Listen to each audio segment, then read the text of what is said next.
Lagi kupang membeli sepeda goes. Cakep. Selamat datang di podcast 30 Minutes with Himakom UMS. Oke. Halo semuanya, halo kawan semuanya. Kembali lagi ya dengan kita. Di sini ada aku Ataya dan Aku Tore. iya. Di sini di episode kali ini kita akan kedatangan guestar yang spesial tentunya dari Prodi Ilmu Komunikasi nih. Wih. Kira-kira siapa ya? Siapa ya? Langsung saja ya kita panggil narasumber kita, Kak Regita. Halo. Halo, selamat datang Kak. Gimana nih Kak kabarnya hari ini? Alhamdulillah baik, alhamdulillah sehat juga. Kalau teman-teman sendiri? Alhamdulillah baik. Baik juga. Di hari ini kesibukannya apa Kak? Hari ini tadi kebetulan jam 10 aku habis ada rapat koordinasi, Hmm. terus habis itu langsung ke sini. Mungkin habis ini udah nggak ada kegiatan apa-apa. Wah. Nggak terburu-buru kan jadi ya Kak? Enggak. Oke. Oke, di episode kali ini kita mau ngobrolin tentang bagaimana Kak Regita bisa mencapai prestasi akademik maupun non akademik. Yang dimana itu benar-benar luar biasa Kak. Karena biasanya kalau orang-orang tuh cuma fokusnya di akademik, kalau nggak non akademik. Sedangkan Kak Regita bisa fokus kedua-duanya. Nah, itu luar biasa sekali.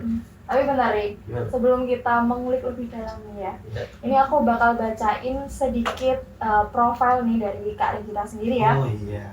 Jadi buat komuners yang belum tahu, Kak Regita ini merupakan mahasiswa berprestasi dari Prodi Ilmu Komunikasi dari Fakultas Komunikasi dan Informatika ya Kak ya. Kak Regita pernah mendapatkan award beasiswa Basnas, kemudian award pertukaran mahasiswa batch 4 dari Kemendikbud ya. Nggak cuma itu nih, di bidang non akademik juga ada. Kak Regita pernah menjadi duta perpustakaan UMS ya Kak ya. Wah. Juga volunteer Peparnas ke-17 dan yang terakhir nih paling gong. Dan juga Kak Regita ini adalah seorang aktivis komunitas lesehan sastra dan budaya Surakarta. Banyak banget ya ini Keren kegiatan banget. yang diikuti Keren ya. banget. Itu benar-benar apa ya? Suatu prestasi yang di luar dugaan. Ya kalau prestasi mungkin 1-2 itu pun hanya dalam waktu 3 sampai 4 tahun. Iya, Karena ini kita waduh, berapa tadi? ya, Kamu banyak. udah banyak banget tadi. Iya. Nah, mungkin dari teman-teman di sini sudah kepo apa aja yang akan disampaikan oleh Kak Regita. Nah, kita mau nanya-nanya nih Kak Regita. Boleh. Tapi sebelum ke intinya nih Kak, Mhm. boleh tahu nggak awal mula Kak Regita itu menjadi Kak Regita yang sekarang dengan membawa segudang prestasi itu bagaimana awal mulanya Kak? Sebenarnya awal mulanya itu karena dorongan dari orang tua juga.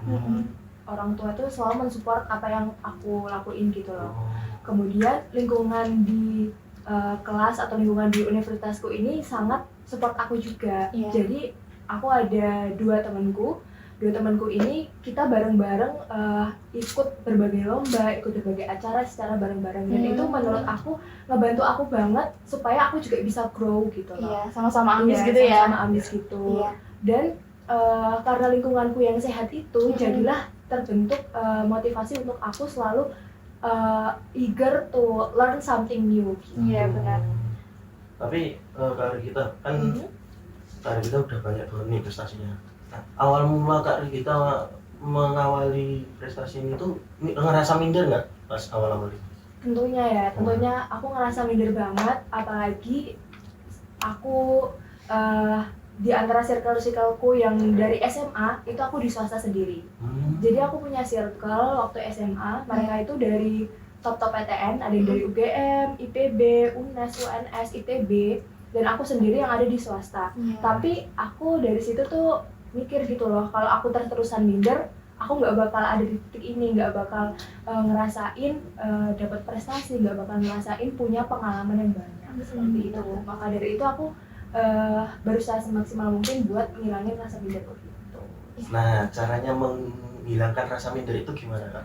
Caranya fokus aja sama diri sendiri ya, Oh. kayak lihat potensi yang ada di diri sendiri, percaya diri, dan juga doa dari orang tua sih kalau dari Ngomong-ngomong kalau soal ngelawan minder nih, kakak pasti punya motivasi tersendiri atau cara memotivasi diri Kak Regita atau mungkin motivator orang lain gitu, ada nggak kira-kira?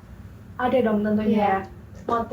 Motivator paling nomor satu aku itu adalah orang tua aku ya. Orang tua aku itu yang benar-benar jadi motivator untuk aku jika aku down tentang kuliah atau mungkin lagi ada burnout gitu. Mereka yang selalu memotivasi aku, yang selalu bangkitin aku lagi gitu loh. Dan juga dari sahabat-sahabat aku, menurutku sahabatku tuh bukan cuma sebagai teman cerita atau teman berbagi kalau kesah aja, tapi mereka juga jadi tempat yang untuk saling bertukar motivasi. Benar sekali. Nah, selain belajar nih Kak Regita selalu melakukan kegiatan apa nih biar nggak burn out dan selalu menjadikan kegiatan ini sebuah langkah untuk menjadi Kak Regita yang sekarang? Kalau aku sih sebenarnya simpel aja ya. Aku selalu nyempetin buat dengerin lagu. Terus kalau misalnya aku udah benar-benar burn out, benar-benar udah nggak bisa ngapa-ngapain lagi, aku beli es krim. Makan es krim ya, healingnya makan es krim. Supaya hatinya tuh jadi tenang, terus pikirannya juga jadi fresh lagi. Benar sekali. Oke Kak, sebelum lanjut nih aku pengen tanya nih, aku kepo banget. Kenapa Kak Regita itu benar-benar memilih non-akademik disertai akademik? Kan ada tuh orang yang memilih salah satu dari kedua bidang tersebut dan memfokuskan diri pada satu bidang. Nah, Kak Regita sendiri kenapa kok memfokuskannya pada dua-duanya gitu? Kalau dari aku sendiri ya, sebenarnya sebagai mahasiswa ini kita tuh punya banyak sekali opportunities, punya banyak sekali kesempatan yang baik itu sebagai dari mahasiswa gitu loh. Nah, di situ aku tuh nggak mau menyia-nyiakan kesempatan itu, karena menurutku kita kalau punya relasi di luar atau punya jejaring yang luas di luar itu tuh sangat membantu kita untuk nge-upgrade diri kita gitu loh. Untuk nge-upgrade mungkin untuk sebatas bertukar informasi atau bertukar pengalaman, bertukar pikiran, itu tuh menurutku sangat penting banget untuk diri kita untuk menyeimbangkan antara akademik dan non-akademik gitu. Kalau misalkan kita cuma terpaku di akademik untuk ngejar nilai tinggi doang, tapi kita nggak punya pengalaman kan ya sama aja. Iya, benar gitu. Mungkin seperti itu sih.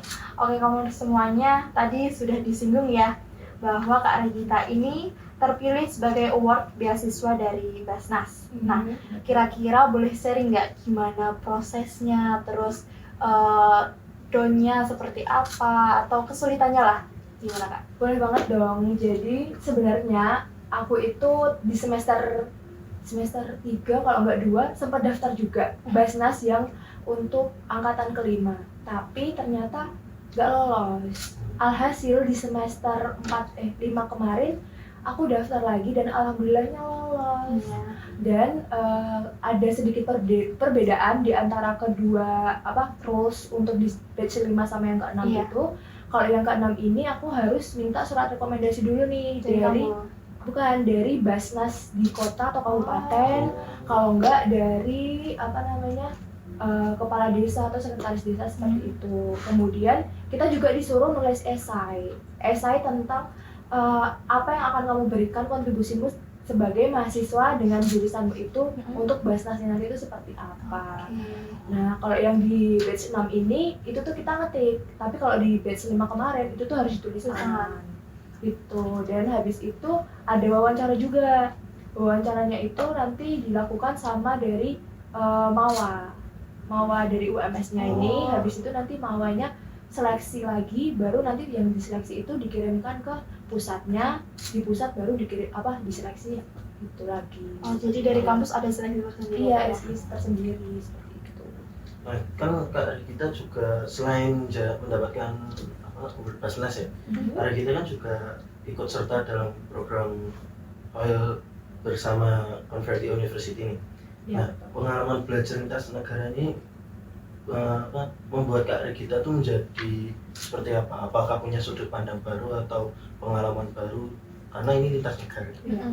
Tentunya dong, karena alhamdulillah aku juga dapat teman baru dari Nigeria, namanya Mikael, dan kita masih aktif sampai sekarang untuk chattingan.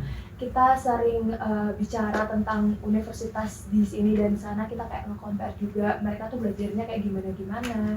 Terus waktu KOL kemarin itu sebenarnya kita lebih topiknya itu tentang hubungan bisnis antara Indonesia dengan Nigeria dan juga dengan Inggris, seperti itu. Bagaimana komunikasi mereka dalam berbisnis, bagaimana mereka melakukan bisnis dan hubungannya itu, maintain hubungannya itu seperti apa, kayak gitu. Dari pertukaran pelajar itu Kak Regita berarti punya banyak teman dong dari negara luar. Kalau pertukaran mahasiswa itu kebetulan aku pertukarannya di Indonesia, jadi aku dari Jawa nih, aku pertukarannya ke Papua gitu. Jadi dari daerah lain gitu. Iya, dari daerah lain. Oke. Menurut Kak Regita sendiri, sejauh mana peran networking atau relasi gitu untuk membantu Kak Regita mencapai prestasi saat ini? Menurut aku penting banget ya, seperti yang aku bilang di awal tadi. Selain kita bisa bertukar pikiran, bertukar pengalaman juga, itu tuh yang bikin kita memotivasi juga gitu loh untuk belajar dan untuk lebih baik jadi manusia ke depannya gitu loh. Karena menurutku relasi itu nggak cuma sebagai teman kenalan doang, tapi mereka itu juga bisa ngebantu kita gitu loh untuk grow up gitu.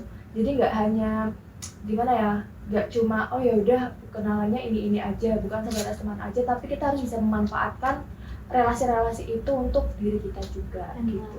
Berarti memilih lingkup pertemanan itu penting ya kayaknya. Iya, betul sekali. Kak Regita sendiri mungkin punya tips dan trik nih buat memilih teman, atau singkatnya cari teman yang benar bisa bikin kita grow up gitu kan. Kalau tipsnya sih sebenarnya kan kita udah gede ya, harusnya kita udah bisa tahu yang baik mana, yang buruk yang mana. Nah, dari situ kita tuh udah bisa mengidentifikasi gitu loh. Kalau misalkan buruk ya kita tinggalin, kalau misalkan baik ya kita tingkatin lagi, kita ikut lebih menjadi baik lagi. Dan kalau misalkan di komunikasi kan kita harus saling menghargai, saling nggak saling menjatuhkan satu sama lain gitu loh. Jadi berkomunikasi yang baik, memilih mengidentifikasi yang buruk dan baik itu juga penting. Iya. Kan Kak Regita ini punya kenalan dari luar negeri. Nah mungkin Kak Regita punya beberapa momen culture shock dari teman-teman luar negeri, ada nggak? Ada. Jadi sebenarnya teman dari luar negeri itu ada yang dari Zimbabwe, ada yang dari Nigeria, dan ada dari Papua Nugini. Mereka culture shocknya itu sebenarnya mereka gimana ya? Kalau ngobrol sama kita tuh sebenarnya agak takut kalau kitanya nggak ngerti mereka ngomong apa. Sebenarnya kalau misalkan ngomong bahasa Inggris ya, alhamdulillah saya bisa-bisa sedikit-sedikit. Tapi aku juga bilang ke mereka kalau nggak usah takut ngobrol sama orang Indonesia. Kalau misalkan kamu bicaranya pelan-pelan, pasti mereka tuh juga bisa paham kok, walau nanti respon mereka juga mungkin agak lama seperti itu. Nah, BTW Kak Regita ini kan berhasil meraih penghargaan juga nih sebagai award pertukaran mahasiswa UMS nih. Nah, itu tuh ada skillnya nggak Kak? Masa cuma mendapatkan award pertukaran mahasiswa UMS nggak ada skillnya? Ada hal-hal yang membuat Kak Regita bisa menjadi peraih award pertukaran mahasiswa UMS itu ada? Kalau skillnya itu mungkin berkomunikasi dengan baik ya. Kemudian waktu seleksi PMM itu tuh ada tesnya juga. Nah, jadi tesnya itu tentang kebinekaan dan kekerasan seksual di wilayah kampus. Jadi di situ juga dites seberapa jauh pengetahuan kita tentang dua hal itu, seperti itu. Jadi mungkin awareness kita tentang lingkungan sosial atau isu-isu sosial tuh sebagai mahasiswa tuh juga harus ditingkatin lagi ya. Nggak cuma kita fokus sama akademik tentang kuliahnya kita aja, tapi kita juga harus aware sama isu-isu yang ada di sekitar kita. Apalagi lingkungan kampus ya Kak? Iya, betul. Oke, seperti kita ketahui ya teman-teman semuanya, Kak Regita ini adalah Duta Perpus UMS. Kira-kira job desk Duta Perpustakaan sendiri itu seperti apa sih Kak? Dan sibuknya seperti apa gitu? Kalau aku sendiri itu biasanya ditugaskan di lantai 2 dan lantai 1. Lantai 2 itu tempatnya namanya sirkulasi. Jadi sirkulasi itu kalau misalkan teman-teman datang ke perpus nih, teman-teman mau pinjam buku atau mau ngembaliin buku nanti di lantai 2 itu. Jadi nanti aku sebagai duta perpustakaan melayani teman-teman untuk meminjam atau mengembalikan buku. Dan juga kalau misalkan teman-teman datang ke perpus tapi bingung mau cari bukunya di sebelah mana atau bukunya ada enggak, nanti itu duta perpus yang membantu teman-teman buat mencarikan bukunya. Nah, kalau yang di lantai 1 itu di bagian informasi dan administrasi. Informasi dan administrasi itu biasanya menjelaskan terkait informasi yang ada di perpustakaan seperti pembayaran tagihan denda atau cek turnitin, dan juga kalau misalkan nanti teman-teman mau lulus dari UMS, mau ngurus wisuda, teman-teman tuh harus upload berkas di Eprint UMS untuk di repository. Jadi nanti kebanyakan teman-teman yang mau wisuda itu tuh biasa datang ke perpus buat validasi wisuda dari perpus seperti itu. Nah, jadi Kak Regita ini kan duta perpus ya. Beberapa temanku ini yang bukan UMS nanya-nanya nih, sering nanya-nanya nih. Torik, aku kan bukan mahasiswa UMS nih. Nah, kalau aku ke perpus UMS itu boleh apa enggak? Boleh banget dong. Boleh banget. Iya, jadi perpustakaan ini nggak cuma untuk mahasiswa UMS aja, jadi terbuka untuk umum juga ya. Bahkan sering juga mahasiswa dari kampus lain seperti UIN, kemudian UMKLA, Muhammadiyah Klaten, dan Muhammadiyah Karanganyar, mereka tuh sering sekali berkunjung ke perpustakaan UMS. Nah, kalau perpustakaan UMS pengunjungnya dari luar itu biasanya dikenakan tarif sebesar 5.000 itu untuk kartu sekali kunjung seperti itu. Itu kartu sekali kunjung berarti ketika masuk terus keluar lagi, masuk lagi kena tarif lagi atau untuk sehari itu? Untuk 1 hari itu. Jadi untuk kartu sekali kunjung itu untuk 1 hari, kan nanti jam 12 tuh ada break ya buat istirahat. Jadi nanti kembali lagi jam 1 masuk buat pakai kartunya tuh masih bisa gitu. Terus jadi duta perpus itu tugas atau kegiatan yang mungkin paling berat bagi Kak Regita apa?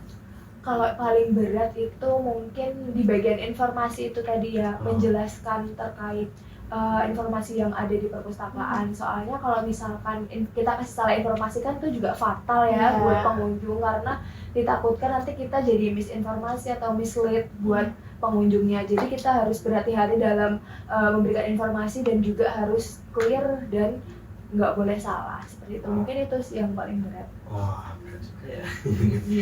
Iya. Oke, Kak Regita ini kan menjalani perkuliahan seperti biasa, terus ditambah lagi sibuk sebagai duta perpus. Kira-kira membagi waktunya gimana nih, Kak?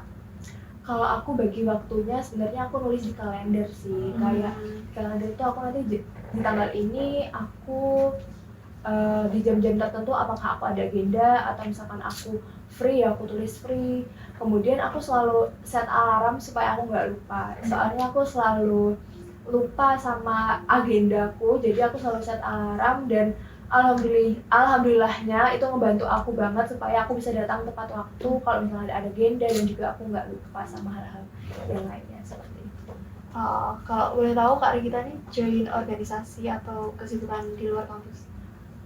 Kesibukan di luar kampus kalau ini masih ada 1 ikut volunteer. Kalau organisasi cuma lesehan sastra budaya itu, dan kemarin habis demis dari Muhammadiyah English Debating Society. Keren banget. Kira-kira nyambi volunteeran, terus kuliah, terus jadi duta itu berat nggak sih, Kak? Dibilang berat ya juga berat, tapi balik lagi pintar-pintarnya kita bagi waktu dan bagi manajemen diri aja sih gitu.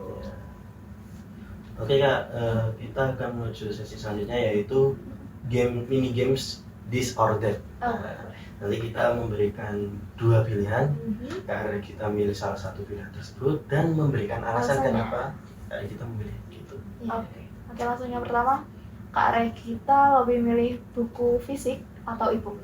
Kalau aku lebih milih buku fisik karena kalau e-book rusak mata aku nggak bisa di layar screen secara lama, jadi aku lebih milih buku supaya matanya nggak sakit. Iya, berarti Kak Regita emang lebih suka catatan yang ada di atas kertas daripada di atas layar. Buku Iya gitu. betul. Jadi di rumah kebetulan aku tuh punya banyak sticky notes, jadi aku sering nge-notes juga kayak mungkin kata-kata dan juga agenda-agenda aku di bulan-bulan ini seperti itu. Oke, mungkin kalau kita bisa di-spill nih, biasanya baca buku yang genrenya seperti apa, terus kayak gimana gitu.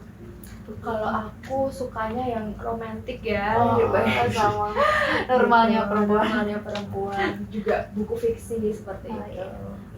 Kalau boleh tahu buku apa aja, judulnya apa aja genre romantis? Kalau romantis aku udah jarang baca, tapi belakangan ini aku baru baca yang Harry Potter. Oh, Bukan Harry Potter. romantis tapi fiksi ya. Iya. Aku baca yang Harry Potter yang seri ketiga. Tapi untuk yang ebook sama sekali nggak baca atau sesekali juga pernah baca gitu Kak? Kalau ebook aku bacanya buku yang dari dosen, karena sama iya, karena itu harus dibaca ya. Iya, mau nggak mau ya. Pesan itu. Aduh, nanti nggak bisa mengikuti pelajaran kan juga repot, jadi harus dipaksa buat baca ebooknya dari dosen seperti itu. Oke nih Kak, pertanyaan selanjutnya Kak Regita lebih milih kuliah di kelas atau daring? Kalau aku jujur aja lebih milih daring. Ya, Karena Kenapa? karena kalau daring tuh persiapannya tuh nggak bikin aku rush gitu loh. Iya. Aku ngerasa kalau misalnya kuliahnya offline itu tuh aku rush banget di pagi hari, kayak aku harus nyiapin baju, aku harus nyiapin apa yang ada di tasku, aku harus nyiapin tenagaku untuk menuju ke kampus gitu. Jadi agak susah. Nah, kalau daring kan kita tinggal menyiapkan laptop, wifi-nya udah kenceng, terus bisa sambil makan atau minum juga. Yang penting kita tetap fokus sama yang dijelaskan sama dosennya, seperti itu sih kalau aku. Tapi nih, bentar. Torik biasanya kalau online dengerin dosen nggak? Wah, Aduh. jujur meskipun kelasnya online dan dosennya seru apapun dosennya, kalau sudah masuk Zoom kelas atau grup kelas, kalau udah ngantuk ya udah ngantuk. Ditinggal tidur. Iya. Nah, dari Kak Regita sendiri mungkin bisa kasih tips ke Torik dan Iya. Komuner semuanya untuk tetap fokus nih walaupun kelasnya online gimana Kak? Tipsnya untuk tetap fokus itu sebenarnya kita persiapin dirinya kita ya, niatnya kita itu untuk belajar, bukan untuk kayak yaudah bukan untuk kayak ini tuh kuliah sebagai diwajibin aja, tapi kita diniatin untuk cari ilmunya itu. Kemudian kalau misalnya kita udah kayak ngerasa bosan atau ngerasa ngantuk, bolehlah sambil nge-distract itu dengan mungkin lihat HP sebentar, atau mungkin kita nulis materinya gitu. Jadi rasa bosannya itu tuh bisa hilang. Beneran deh. Iya. Dicatat kalau bisa. Oke Kak, selanjutnya Kak Regita ini lebih suka belajar sendirian atau bareng sama teman-teman kerja kelompok gitu? Kalau aku lebih suka belajar sendirian ya, karena menurutku kalau belajar sendirian tuh aku lebih bisa nangkep materi yang aku pelajari, terus aku bisa lebih fokus juga. Kalau belajar kelompok tuh malah kebanyakan cerita. Iya, benar. Nanti kita bukannya malah bahas pelajarannya, kita malah bahas Yang lain yang gitu. lain gitu kan. Jadi aduh, mending belajar sendiri aja, Lebih efektif ya, Kak, ya? efektif juga. Benar sekali. Untuk selanjutnya ini Kak Regita lebih milih mahasiswa yang kuliah pulang atau kuliah rapat nih? Kalau aku lebih milih kuliah rapat ya. Karena jujur aku tuh orangnya sebenarnya nggak bisa diem. Aku kalau misalnya nggak ada kegiatan, kalau kegiatanku cuma kuliah doang, kadang tuh badanku suka sakit-sakit. Dibandingkan kalau aku ada kegiatan yang penuh seharian gitu, aku malah sehat terus. Aku pernah di semester berapa gitu? Oh iya, pas semester 4 waktu aku PMM, itu kan aku kuliahnya di Papua. Jadinya aku cuma kuliah pulang aja kan. Nah, aku tuh gak ada kegiatan lain selain kuliah sama kegiatan modul. Jadi habis kuliah itu ya udah balik ke asrama, terus udah tidur, udah main HP. Jadi tuh aku malah sering sakit di situ. Iya, nggak produktif Iya, ya. nggak produktif. Sama Kak, aku orangnya juga tipenya harus gerak terus. Karena kalau misalnya nih habis ini disuruh istirahat bentar, ya aku nggak bakal istirahat, aku harus melakukan kegiatan lain. Karena soalnya misalnya nanti kalau misalnya suruh istirahat, aku istirahat beneran, ya udah nggak mau ngapain lagi. Malah kebablasan Iya. ya. Gitu. Oke kak, sebelum lanjut nih aku pengen singgung tadi tentang kuliah di Papua tuh. Gimana caranya Kak Regita supaya tetap produktif tuh padahal nggak ada kegiatan di samping, mungkin di sana cari kegiatannya yang seperti apa supaya tetap produktif lah. Kalau di sana itu kan karena kegiatannya aku cuma kuliah aja, gimana supaya aku bisa produktif itu, aku biasanya ikut webinar sih. Jadi yang bisa aku remote dari asrama gitu loh. Jadi kalau misalkan di Papua itu waktu aku PMM, itu tuh sebenarnya setiap minggu ada yang namanya kegiatan modul Nusantara. Modul Nusantara itu kegiatannya kita sebagai award PMM itu untuk pergi ke suatu tempat untuk ada dapat materi dari dosen modul Nusantara. Jadi itu kan juga salah satu bagian dari kegiatan yang supaya bisa produktif. Tapi sambil menunggu di weekend itu aku juga biasanya ikut webinar, terus aku juga biasanya nulis-nulis. Kalau aku nulis itu biasanya nulis agendaku yang mau aku lakuin di bulan tersebut. Oke. Webinarnya online gitu ya Kak ya? Iya, online gitu. Oke, selanjutnya ini Kak Regita lebih milih ke pantai atau ke gunung kalau saya tahu? Kalau aku lebih pilih ke gunung. Ke gunung karena adem. Aku suka banget adem. Terus rasaku kalau di gunung itu lebih fresh aja gitu loh pikirannya. Nggak capek Kak kalau ke gunung? Kalau ke gunung sih sebenarnya aku nggak daki ya, tapi aku ke Tawamangu. Kalau ke gunung dakinya itu aku belum pernah. Aku sukanya ke Tawamangunya gitu. Oke. Kenapa nggak pilih pantai Kak? Pantai Panas. itu iya panas sih. Iya benar. Terus basah-basahnya itu aku kurang suka. Oh, iya. Benar. Oke. Selanjutnya tadi kan belajar sendirian atau belajar Sama teman. Nah, ini tugas kelompok atau tugas individu? Tentunya tugas individu dong. Iya. Alasannya karena itu tadi aku lebih suka sebenarnya ngerjain sesuatu sendiri karena supaya cepat selesai. Karena kan kegiatanku nggak cuma itu aja. Iya. Jadi kalau misalkan bareng-bareng sama teman-teman Iya. ya tadi kita cerita ngalor ngidul, Iya, cerita belum ini nunggunya. itu, iya. Belum nanti nunggu yang lain, kita janjian jam 10 pada datang jam 12, pada datang jam 1. Itu yang bikin molor dan malah menurutku tuh nggak efektif gitu loh. Terus juga mungkin emang ada sesekali untuk aku suka untuk belajar kelompok, tapi balik lagi dengan siapanya aku belajar gitu. Tapi untuk kayak project-project kan Ilkom banyak project Iya. Kak. Kak Regita sendiri suka yang kelompok atau juga individu?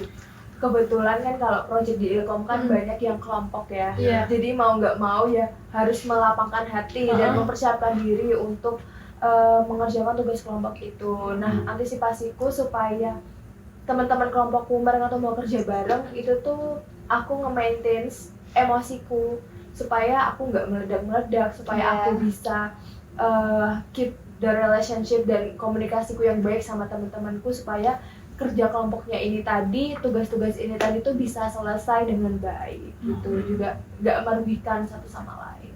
Jadi tetap tegas tapi nggak kasih tekanan gitu ya Iya, Kak ya? betul banget. Oke. Selanjutnya Kak Regita lebih milih kopi atau teh? Aku lebih milih teh. Aduh, nggak sobat ngopi. Iya, nggak sempat kopi karena jujur aja aku intolerance caffeine person banget. Kemarin tuh aku habis pulang ke rumah, terus keponakanku dibeliin mixu sama Pak Deku. Itu tuh mixunya kayak mochaccino atau apa ya, rasanya kayak ada kopi-kopinya. Ya aku tuh minum kayak cuma 3 atau 5 seruputan gitu. Malamnya aku lemes banget. Aku nggak bisa minum kopi yang sedikit-sedikit. Tapi katanya di Instagram nih Rek, orang yang suka teh itu biasanya orang yang hangat, orang yang welcome ke orang lain. Menurutmu Kak Regita kayak gitu nggak? Jangan ditanya lagi. Sangat bener ya? Sudah 100% akurat. Oh baik. Oke, selanjutnya Kak, kalau ngerjain tugas itu lebih suka mepet deadline atau jauh-jauh dari deadline? Kalau aku sebenarnya lebih suka jauh-jauh dari deadline ya. Iya. Supaya cepat selesai dan aku bisa mengerjakan hal-hal yang lain. Jadi kalau deadline tuh rasanya malah gak maksimal tugasnya. Tapi temen-temenku bilang, wah nggak apa-apa mepet deadline. Adrenalinnya kebanyakan. Agak tinggi, tapi kalau misalkan gak maksimal hasilnya Sama jadi aja. sama aja gitu. Selanjutnya, kalau liburan lebih mending tidur atau jalan-jalan? Kalau aku lebih milih tidur karena tidur itu menurutku bagian dari istirahatku setelah hari-hariku yang weekdays itu penuh dengan kegiatan. Jadi tidur tuh adalah opsi terbaikku untuk menjalankan hari liburan. Nge-recharge tenaga. Iya, ya. recharge tenaga banget.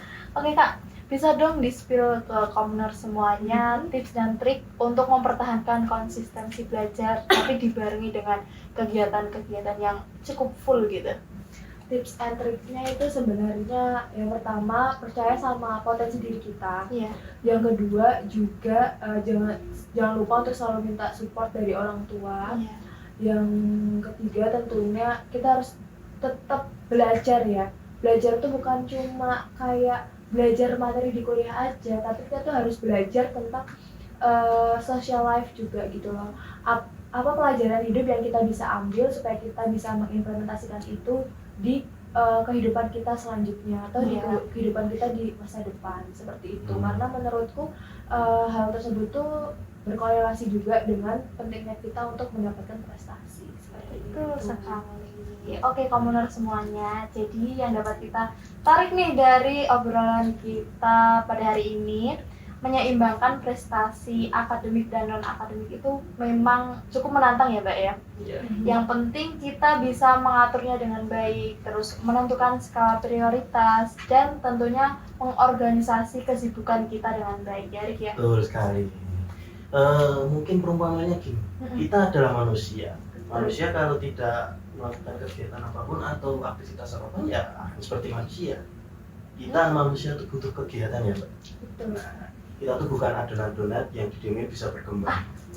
Benar. Kita tuh harus melakukan semua kegiatan yang kita butuhkan. Oke, terima kasih kepada Mbak Regita ya sudah menemani kita di podcast 30 Minute with Himakom UNS ini. Dan juga terima kasih buat Commoners yang sudah menonton kita selama 30 menit. Iya. Dan jangan lupa tetap stay tune karena di episode selanjutnya kita akan lebih seru lagi hari ini. Iya, betul sekali. Oke. Dan teman-teman Commoners juga yang ingin mengetahui kegiatan kita yang lainnya atau aktivitas kita yang lainnya, bisa teman-teman Commoners pantengin terus di akun sosial media kami, Instagram, YouTube, Twitter, TikTok dengan nama @himakom_UMS. Oke. Terima kasih yang sudah menonton. See you in the next episode. Bye bye. Istri Ken Arok bernama Ken Dedes. Cakep. Jangan lupa dengerin 30 Minutes with Himakom UMS. Oke. Dadah. The sky